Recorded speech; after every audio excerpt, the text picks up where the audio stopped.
For 7 years, Soviet helicopter crews soared low over Afghanistan, mocking the rebels below. They believed the mountains offered only prey, never danger.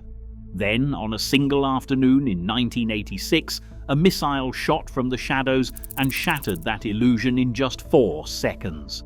Air supremacy collapsed almost overnight, and entire regiments lost faith in their survival. How did one weapon, smuggled in secret, flip the balance of an entire war? The answer begins with that first missile, and the shock that nothing would ever be routine again. Late afternoon, September 1986. The sky above the northeast approaches to Jalalabad airfield hums with the familiar thump of the Mi-24 hind rotors. Inside the cockpit, the crew runs through routine checks, eyes scanning the camelback hills that line the valley. For years, these flights had been predictable, low, fast, almost bored.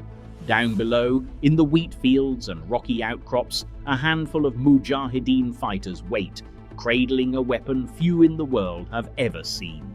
The crate arrived days before, ferried by hand and mule from the border, its contents guarded with whispered prayers and strict instructions. Now nestled among the stones, a Stinger missile locks onto the heat, pouring from the Hind's exposed engines. The pilot calls out altitude. The gunner laughs, confident, already thinking ahead to the landing. Then, on the ridgeline, a flash, a thin trail of smoke cuts the air, rising impossibly fast. In the cockpit, alarms shriek. The pilot's hands slam the controls, banking hard, but the missile closes the distance in less than 4 seconds. A blinding explosion rips through the engine compartment. The Hind lurches, fire and smoke flooding the cabin. Crew members scramble to unbuckle, shouting over the roar as the helicopter spirals toward the fields below. On the ground, Mujahideen fighters watch as the burning gunship slams into the earth, its wreckage scattered across the valley. Radio chatter erupts at Soviet command posts, calls for rescue, reports of another helicopter missing from the formation. Within hours, word spreads through air bases and barracks. A new weapon is hunting in the mountains. For the first time, crews gather for briefings with more fear than swagger. The illusion of immunity is gone, replaced by a single, inescapable question: how many more seconds until the next missile finds its mark? Every day, the Soviet helicopter war in Afghanistan played out like a lesson in confidence. Mi-24 Hinds and Mi-8 transports carved paths through the mountains, hugging the earth so closely that their rotors sometimes kicked up dust from the valley floor. Pilots flew nap of the earth, skimming over wheat fields and riverbeds, threading narrow gorges at speeds that left little margin for error. The doctrine was simple: stay low, stay fast, and trust the armor. Manuals taught crews that altitude was the enemy, exposing them to enemy eyes and giving away their position. Down in the valleys, the Hind's thick armor and heavy guns were meant to shrug off anything the Mujahideen could throw their way. Mission logs from the early years paint a picture of routine dominance. Insertions, extractions, and convoy escorts ran like clockwork. Crews joked over the intercom, sometimes flying with doors open to catch the mountain air. The Mi-24, with its shark-like nose and side-mounted rocket pods, earned the nickname Satan's Chariot among Afghans. In the cockpit, pilots rarely bothered with evasive maneuvers. Small arms fire rattled the fuselage, heavy machine guns occasionally sparked off the armor, but neither posed a real threat. Gunners looked for muzzle flashes below, more out of habit than concern. The sense of invulnerability ran deep. This was the culture that shaped every mission. The Mi-8s, less armored but just as bold, ferried troops and supplies through the same narrow corridors. Crews trusted their speed and the cover of terrain. Reports show helicopters flying as low as 10 meters above ground, sometimes lower, weaving between poplar trees and stone terraces. The enemy, in Soviet eyes, was scattered and poorly equipped. The Mujahideen's best weapons were old DSHK machine guns, or RPGs, neither designed to bring down a moving helicopter. For years, Soviet planners saw no reason to change. The sky belonged to the gunships, and every flight reinforced the idea that nothing could touch them from below. Soviet headquarters in Kabul and Moscow held a steady line.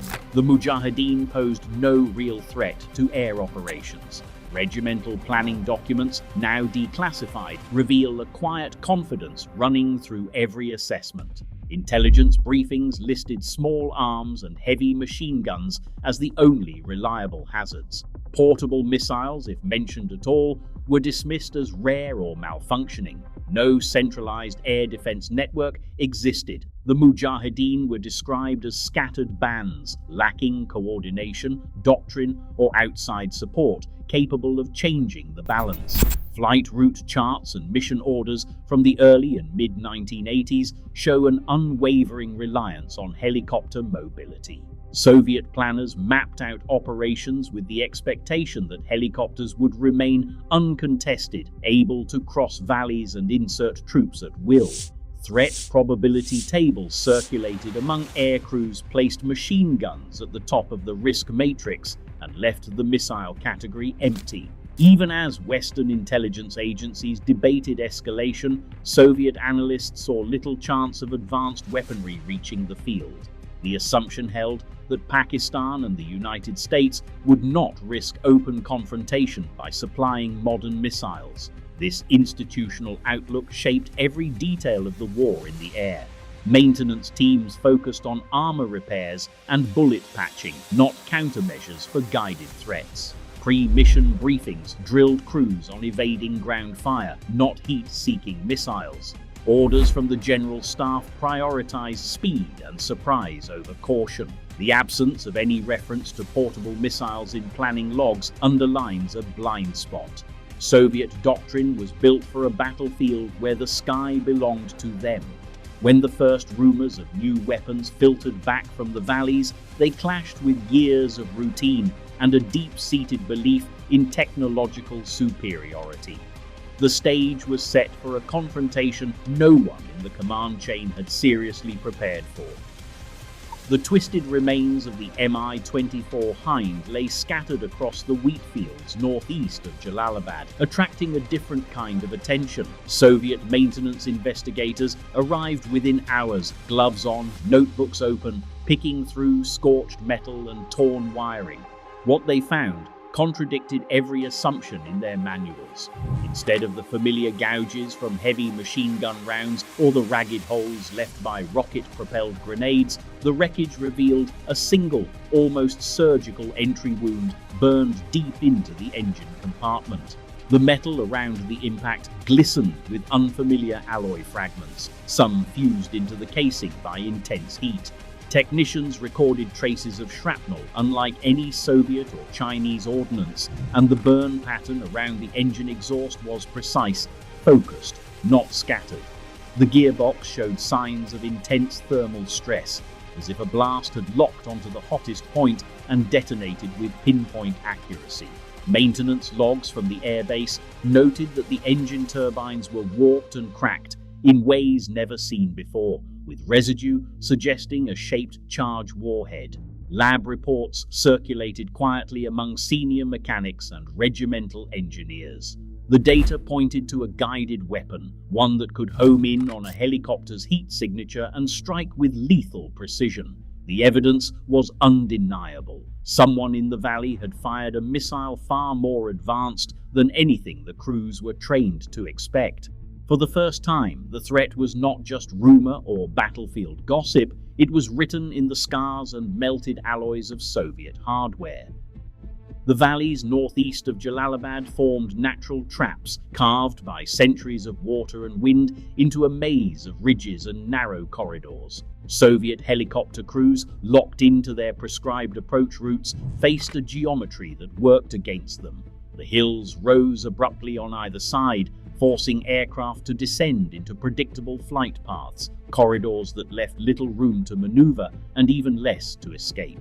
Mujahideen teams, trained by Pakistani and American advisors, learned to exploit these features. They climbed the ridgelines before dawn, hauling Stinger missiles in pieces, reassembling them in the shadow of rocky outcrops. From these elevated positions, they could see the entire valley floor and the approach vectors Soviet pilots favored. Maps from the period show how the main air corridor funneled helicopters through a bottleneck just east of the airfield. Here, the terrain narrowed to less than a kilometer across, with wheat fields and irrigation ditches below and steep brush-covered slopes above. Launch teams positioned themselves at 500 to 700 meters elevation, waiting for the telltale shimmer of rotors and the heat signature of exposed engines. Soviet doctrine had not anticipated this kind of ambush. There was no safe altitude and no quick escape. The Stinger's seeker needed only a clear line of sight and a hot exhaust plume. In these valleys, both were guaranteed. Each engagement became a contest of patience and nerve. Mujahideen operators rehearsed their timing, tracking helicopters as they entered the kill zone and waiting for the perfect angle. A single missile fired from above could reach its target in seconds. The geography that once shielded Soviet flights now turned against them, transforming every mountain pass into a potential ambush site. Inside the cockpit, silence replaced the old bravado. Every crew member became a lookout, eyes darting across the ridgelines, hands hovering over emergency release levers. Pilots who once joked over the intercom now flew with their jaws clenched, scanning for the faintest glint of sunlight on metal or the telltale puff of smoke. The threat was invisible until it wasn't, just a split-second flash, then alarms screaming and the world spinning. Survivors recall the feeling of helplessness as the missile closed the gap in seconds. Some tried dumping flares, banking hard towards the valley floor, or hugging the rock walls, but the Stinger seeker rarely lost its mark. Accounts from those who made it back tell of hands shaking on the controls, of crewmen staring at each other in disbelief after landing, sweat soaking through flight suits. On base, the routine changed. Pilots gathered for briefings in tense silence, listening for the latest report of a lost helicopter. Funerals became common, and memorial tables in the mess hall filled with photos and black ribbons. Letters home grew shorter, the jokes faded, the sense of invincibility was gone. Now every mission felt like a gamble, one where the margin for error was measured not in minutes, but in heartbeats. Each flight began with a silent calculation. How many seconds would they have if a missile found them today? Depot technicians at Bagram and Shindand pored over fragments from downed helicopters, searching for answers in the twisted metal. The first thing they noticed was how the Stinger's seeker found its target. Unlike older missiles which could only chase the tail, the Stinger's dual-band infrared and ultraviolet sensor could lock onto a helicopter from almost any angle.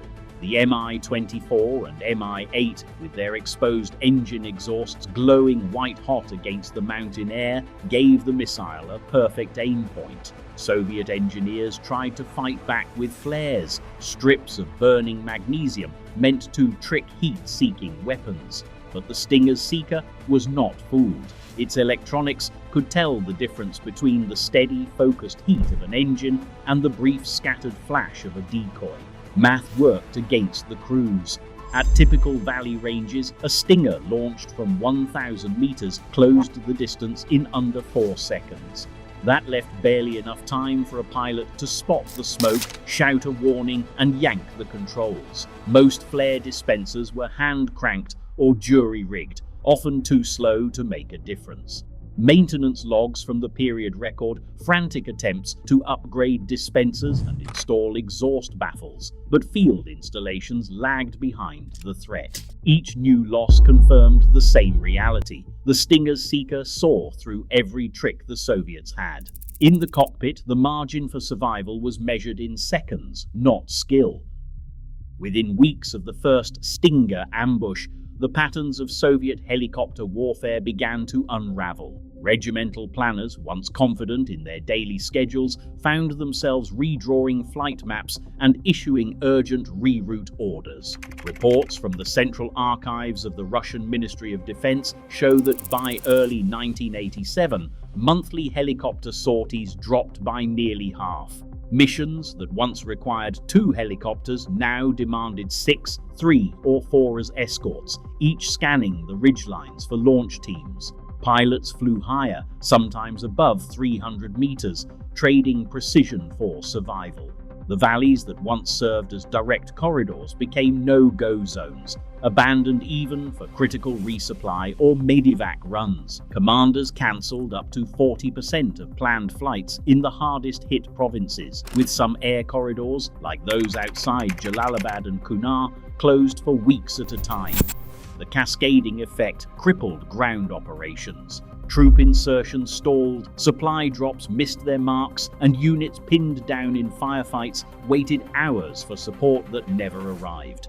Each new loss forced another round of restrictions, and each restriction left Soviet forces more isolated.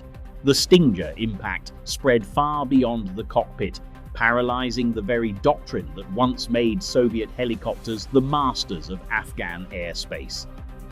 Long after the last Soviet helicopter left Afghan airspace, the legacy of the Stinger missile continued to ripple outward. The same crates that once crossed mountain passes under armed guard became the focus of a new kind of mission: recovery and control. In the early 1990s, US officials returned to Afghanistan, this time with cash instead of weapons, offering as much as $150,000 for each missile handed in. More than $55 million went into the effort, yet hundreds of Stingers slipped beyond reach, traded to warlords, hidden in caches, or rumored to have crossed borders into Iran and North Korea. Arms control experts tracked these missing missiles with growing concern, knowing their batteries would eventually fail, but uncertain where all had gone.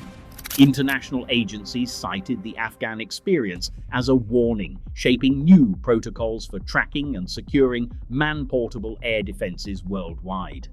The Stinger's journey from secret supply runs to global buyback programs became a case study in the unintended consequences of arming insurgencies. Analysts draw on the Afghan war whenever new conflicts raise the question of supplying advanced weapons to non-state groups, reminding policymakers that the impact of a single weapon can echo for decades, far beyond the battlefield where it was first fired. Today, shoulder-fired missiles like the Stinger remain in global circulation, and more than 1,000 are still unaccounted for since the Afghan war. As conflicts grow more asymmetric, the balance of power can shift with a single weapon. The skies never truly belong to anyone for long, and every new battleground waits for its own turning point. Let us know your thoughts in the comments below.